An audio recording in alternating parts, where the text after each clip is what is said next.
Hi friends, BSNL ഇതാ അടിച്ചു കയറി വരവ് നടത്തിയിരിക്കുകയാണ്. രാജ്യത്തെ 65,000 ടവറുകളിൽ BSNL 4G ഇനി ലഭ്യമാണ്.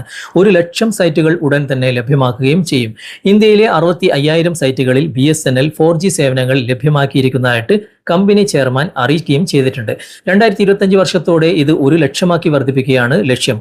ഇതോടെ ടെലികോം മേഖലയിൽ കിടമത്സരവും രൂക്ഷമാകും. ഇന്ത്യൻ ടെലികോം വിപണിയിൽ അപ്രതീക്ഷിതമായ കിടമത്സരമാണ് നിലവിൽ BSNL സൃഷ്ടിച്ചിരിക്കുന്നത്. സ്വകാര്യ ടെലികോം കമ്പനികൾ അരങ്ങുവാണിടത്തേക്ക് കരുത്തുറ്റ ചുവടുകളോടുകൂടിയാണ് BSNL തിരിച്ചുവരവ് നടത്തിയത്. 2024 ജൂലൈ മാസത്തിൽ ജിയോ, എയർടെൽ, വോഡാഫോൺ, ഐഡിയ അടക്കമുള്ള കമ്പനികൾ നിരക്ക് വർദ്ധിപ്പിച്ചതും BSNLന് നേട്ടമായി. എന്നാൽ പിന്നീട് സർവീസ് ക്വാളിറ്റി സംബന്ധമായ പ്രശ്നങ്ങൾ ഉയർന്നു. എന്നാൽ ഇപ്പോഴിതാ തങ്ങളുടെ നെറ്റ്വർക്ക് ശേഷി വികസിപ്പിച്ചുകൊണ്ട് മുന്നോട്ടുള്ള പ്രയാണം കമ്പനി തുടരുകയാണ്. നിലവിൽ BSNL 4G സേവനങ്ങൾ രാജ്യത്തെ 65,000 സൈറ്റുകൾ ലഭ്യമാക്കി കഴിഞ്ഞു. BSNLന്റേത് പൂർണ്ണമായും ഭാരതത്തിൽ വികസിപ്പിച്ച തദ്ദേശീയ സാങ്കേതിക വിദ്യയാണെന്നും വളരെ കുറച്ച് രാജ്യങ്ങൾ മാത്രമേ ഇത്തരം ശ്രമങ്ങൾ നടത്തിയിട്ടുള്ളൂവെന്നും BSNL chairman Robert J Ravi economic ടൈംസിനോട് പറയുകയും ചെയ്തിട്ടുണ്ട്. നിലവിൽ കൂടുതൽ ടവറുകളിൽ 4G സേവനങ്ങൾ ലഭ്യമായതോടെ ഉപഭോക്താക്കൾക്ക് ശക്തമായ സിഗ്നൽ, കൂടിയ ഡാറ്റ വേഗത എന്നിവ ലഭിക്കും. 2025 വർഷത്തിൽ പകുതിയോടെ രാജ്യത്ത് 1,00,000 ടവറുകളിൽ 4G ലഭ്യമാക്കുക എന്ന ലക്ഷ്യമാണ് BSNLന് ഉള്ളത്. Telecom regulatory authority of India അതായത് ട്രായ് പ്രസിദ്ധീകരിച്ച ഏറ്റവും പുതിയ റിപ്പോർട്ടുകൾ പ്രകാരം 2024 നവംബറിൽ BSNLന് 3,00,000 ഉപഭോക്താക്കളെയാണ് നഷ്ടപ്പെട്ടത്.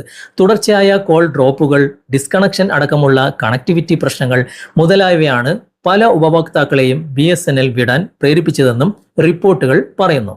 എന്നാൽ ഫെബ്രുവരിയോടെ ഇത് പരിഹരിക്കപ്പെടുമെന്ന് കമ്പനിയിലെ സീനിയർ ഒഫീഷ്യൽസ് മാധ്യമങ്ങളോട് അടുത്തിടെ പറഞ്ഞിരുന്നു. ഇതിനിടെ ഡിജിറ്റൽ എന്റർടൈൻമെന്റ് മേഖലയിലേക്കും കമ്പനി ചുവടുവെച്ചു. രാജസ്ഥാനിൽ ഇന്റർനെറ്റ് ഫൈബർ TV അതായത് IFTV അവതരിപ്പിച്ചുകൊണ്ടായിരുന്നു ഇത്.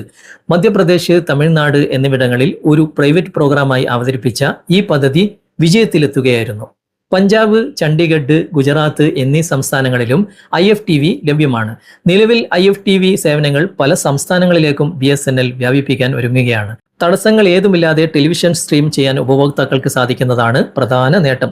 ഫൈബർ സാങ്കേതിക വിദ്യ ഉപയോഗിക്കുന്ന ഇന്ത്യയിലെ ആദ്യത്തെ ഇന്റർനെറ്റ് ടെലിവിഷനാണ് ഇത്. ഭാരത് ഫൈബർ ഉപയോഗിക്കുന്ന BSNL ഉപഭോക്താക്കൾക്ക് അധിക ചാർജുകളൊന്നും നൽകാതെ 500 ലൈവ് TV ചാനലുകൾ ലഭ്യമാകും. ഓക്കെ, ഇനി ഇതിന്റെ നിലവിലുള്ള പ്ലാനുകളിൽ ഏറ്റവും പ്രധാനപ്പെട്ടത് ഇതാണ്. 187 രൂപയുടെ പ്ലാനിൽ ഡെയിലി 1.5 GB ഡാറ്റയും അൺലിമിറ്റഡ് കോളും 100 SMS-ഉം 28 ദിവസം വാലിഡിറ്റിയും ലഭിക്കും.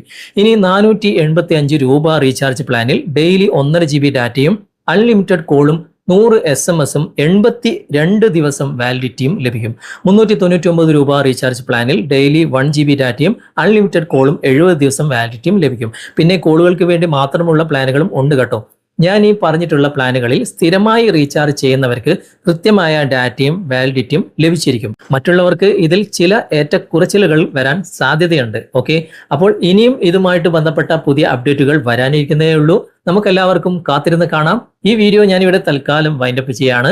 ഇതുമായിട്ട് ബന്ധപ്പെട്ട എന്തെങ്കിലും സംശയമുണ്ടെങ്കിലും അതുപോലെ തന്നെ നിങ്ങളുടെ നിർദ്ദേശങ്ങൾ തീർച്ചയായിട്ടും നിങ്ങൾ കമന്റിൽ രേഖപ്പെടുത്താൻ മറക്കരുത്. അടുത്ത നല്ലൊരു വിഷയമായി അടുത്ത അവസരത്തിൽ നമുക്ക് വീണ്ടും കണ്ടുമുട്ടാം. Thanks for watching. ബൈ.